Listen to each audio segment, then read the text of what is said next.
ଇଏ ଚଢ଼େଇ ରାଇଜରେ ବିଭିନ୍ନ ପ୍ରକାର ଚଢ଼େଇ ମାନେ ବାସ କରୁଥିଲେ। ତାଙ୍କ ଭିତରେ ଟିକି ଚଢ଼େଇ ଥିଲା ଏବଂ ପାରା ଥିଲା। ସେମାନେ ଗରିବ ସତ କିନ୍ତୁ ଭଲ ବନ୍ଧୁ ଥିଲେ। ଚଢ଼େଇମାନଙ୍କ ଭିତରେ କାଉ ପରିବାରଟି ଧନୀ ଘର ଥିଲା। ତାଙ୍କର ଗୋଟିଏ ଟିଭି ଥିଲା। ଟିକି ଚଢ଼େଇ ପାରାଙ୍କର ଟିଭି ଦେଖିବା ପାଇଁ ଇଚ୍ଛା ହେଲା। ସେ କଥା ହେଲେ, ଜାଣିଲୁ ରାଜୁ, କାଳୁଙ୍କ ଘରେ ଗୋଟେ ଟିଭିଟେ ଅଛି। ଆମେ ତାଙ୍କ ଘରକୁ ଯିବା, ଟିଭି ଦେଖିବା। ବଢ଼ିଆ ହବ, ଭଲ ଭଲ ସିନେମା ଦଉଛି। ତାଙ୍କର ତ ଧନୀ ଘର, ସେ ଟିଭି ଦେଖିବା ପାଇଁ ଆମକୁ କ'ଣ ଛାଡ଼ିବେ? ହଉ ଠିକ୍ ଅଛି, କହୁଛୁ ଯଦିକା ଚାଲ ଆମେ ଯିବା। ଆଉ ତାପରେ ଉଡ଼ିକି ଯାଇ କାଳୁଙ୍କ ଘରେ ପହଞ୍ଚିଗଲେ।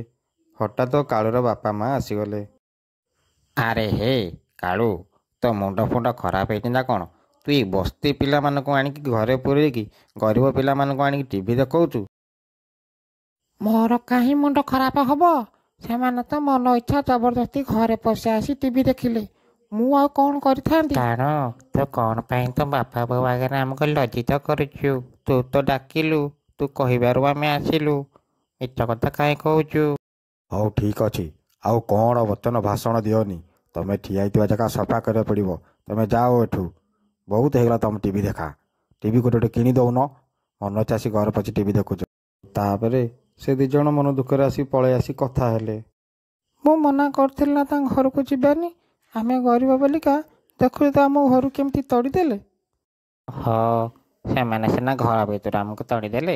ଆମେ ଯଦିକା ବାହାରେ ଦେଖିବା ତାଙ୍କ ଝରକା ପାଖରେ, ଆମକୁ ସିଏ କ'ଣ ଆମକୁ ତଡ଼ିଦେବେ? ଆମେ ତ ଝରକା ବାହାରେ ଦେଖିବା। କ'ଣ କହୁଛୁ? ଭଲ ସିନେମାଟା। ଏଇ ସିନେମାଟା ଆଉ ମିସ୍ କରିଦେଲେ ଆଉ ଦେଖିପାରିବାନି। ୟା ପରେ ଶକ୍ତିମାନ ଦେବ, ମୋର ଭାରି ପ୍ରିୟ। ଚାଲ ଯିବା। ଏମିତି ଦୁଇ ଜଣ କଥା ହେଇ ବାହାରି ପଡ଼ିଲେ ସିନେମା ଦେଖିବା ପାଇଁ। ଯାଇ ଝରକା ପାଖରେ ପହଞ୍ଚିଗଲେ। ଝରକା ପାଖରେ ଟିଭି ଦେଖୁଥିଲେ। ହଠାତ୍ କାଳୁର ବାପା ନଜର ପଡ଼ିଗଲା। ସେ ଦେଖିଲା ସେମାନେ ସେଠି ଟିଭି ଦେଖୁ। ହେଇରେ ଗରିବ ପିଲା, ବସ୍ତି ପିଲା, ତମକୁ ପରା ମନା କରିଥିଲି, ପୁଣି ଆସି ଟିଭି ଦେଖୁଛ? ରୁହ, ତମ କଥା ବୁଝୁଛି। ଆମେ ତ ଝରକା ପାଖରେ ଟିଭି ଦେଖୁଛୁ। ଆମେ କ'ଣ ତମ ଘରେ ପଶି ଟିଭି ଦେଖୁଛୁ ଯେ ତମେ ଆମକୁ କହିବ? ଆମେ ତ ଝରକା ବାହାରେ ଟିଭି ଦେଖୁଛୁ। ବାହାରି ତ ମୋ ସବାରେ କଥାବାର୍ତ୍ତା କରୁଛୁ। ଗରିବ ପିଲା ହେଇକି ବସ୍ତି ପିଲା ହେଇ ଏମିତି ବଡ଼ ବଡ଼ କଥା କହୁଛୁ। ରହ, ତ କଥା ବୁଝୁଛି। କାଳୁ ବାପା ଗରମ ପାଣି ନେଇ ତାଙ୍କ ମୁହଁରେ ଛାଟିଦେଲା। ମରିଗଲୁ ମରିଗଲୁ, ମରିଗଲୁ। ମଉସା, ଆମେ ସିନା ଗରିବ ପିଲା, ହେଲେ ଆମେ କ'ଣ ଏତେ ଖରାପ? ତମେ ଆମ ମୁହଁରେ ଗରମ ପାଣି ଛାଟିଦେବ? ଟିକି ଚଢ଼େଇ ଘରକୁ ଯାଇ ସବୁ କଥା ମାଆକୁ କହିଲା। ଆମେ ତ ଗରିବ ଘର, ଆମର କାହିଁ ପଇସା ଯେ ଆମେ ଟିଭି ଦେଖିବା? ତମେ କାହିଁ ଯାଉଥିଲ? ହଉ, ଆଉ ଯିବନି। ତାପରେ ଟିକି ଚଢ଼େଇ ତା ନିଜ କର୍ମରେ ବାହାରିଗଲା। ଯାଉ ଯାଉ ଦେଖିଲା ଗୋଟେ ପରୀ ଗୋଟେ କଣ୍ଟାରେ ପଡ଼ି ଛଟପଟ ହୋଇ ଡାକୁଛି। ଚଢ଼େଇ କହିଲା, ମୁଁ ଯାଏ ତାକୁ ସେଠୁ ଉଦ୍ଧାର କରେ। ଚଢ଼େଇର ମା ତାକୁ ସେଠୁ ଉଦ୍ଧାର କରିଦେଲା। ଦେଖ ଟିକି ଚଢ଼େଇ, ତୁ ମୋତେ କଣ୍ଟାରୁ ଉଦ୍ଧାର କରିଛୁ। ତୋର କ'ଣ ଦରକାର କହ, ମୁଁ ତ ସବୁ ଇଚ୍ଛା ପୂର୍ଣ୍ଣ କରିବି। ଆମର ବହୁତ ଗରିବ ଘର, ଆମର ଟିଭିଟିଏ ନାହିଁ। ମୋତେ ଗୋଟେ ଟିଭିଟେ ଦେଲେ ମୁଁ ବହୁତ ଖୁସି ହେବି। ଠିକ୍ ଅଛି, ତମେ ଘରକୁ ଯାଅ।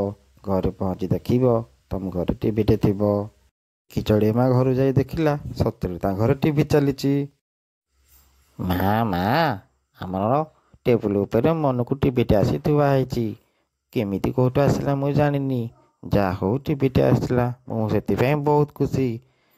ତାପରେ ସବୁ ଚଢ଼େଇ ମାନେ ଜାଣିଗଲେ ଯେ ଟିକି ଚଢ଼େଇ ଘରେ ଟିଭି ଅଛି।